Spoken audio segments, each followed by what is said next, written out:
जी हिन वक्त असां मौजूद आहियूं तालको शुजाबाद ॻोठ ईसा खान लिगारी में ताज़ो ही बरसातुनि खां पोइ हिते जेको आहे सो तक़रीबन 50 खां 60 घर बरसातुनि समेत मुतासिर थी चुका आहिनि।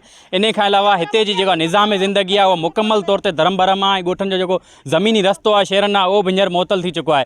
अचो त वधीक हिते ॻोठण सां ॻाल्हि ॿोल कयूं था त हिननि जो छा चवणु आहे। घर ॿुॾी आहिनि, असांजी मदद कई वञे, पाणी हिन निकाल आहे हिते, न को असांजो फसल बचियो आहे, माल सभु वियो हलियो, घर किरी विया आहिनि, सभु कुझु अवां ॾिसी रहिया आहियो। हेॾा हिन पासे सभु कुझु ॿाहिरि निकिता कोन आहियूं उनजे करे, छो त रोड अॻे ई कचा आहिनि ऐं घस बि कोन्हे मटण जो ऐं पाणी जी निकाली सफ़ा कोन्हे। पोइ हिन वक़्तु रद बचाव सिस्टम तव्हांजो कीअं आहे? न नंढड़ा बच्चा आहिनि किरी विया। को आयो आहे हिते गवर्नमेंट तरफ़ां तव्हां वटि? कोन आयो आहिनि। गवर्नमेंट तरफ़ां जेके रिलीफ कैंपूं क़ाइमु कयल आहिनि उहे परे आहिनि, इन जे करे असांजो माल बि असां सां गॾु आहे हिते। सो उन जे करे असीं तव्हां खां ॿाहिरि कोन वञी सघिया आहियूं ऐं अञा ताईं जेको आहे गवर्नमेंट जी तरफ़ां असांखे अहिड़ी का सहायता नाहे मिली जंहिंसां असांजी ज़िंदगी जेको आहे सो उहा आसान थी सघे। ऐं इन खां अलावा हिननि जो इहो बि चवणु आहे त असांखे हिते शदीद बीमारियुनि खे हींअर मुंहुं ॾियणो पिए। जी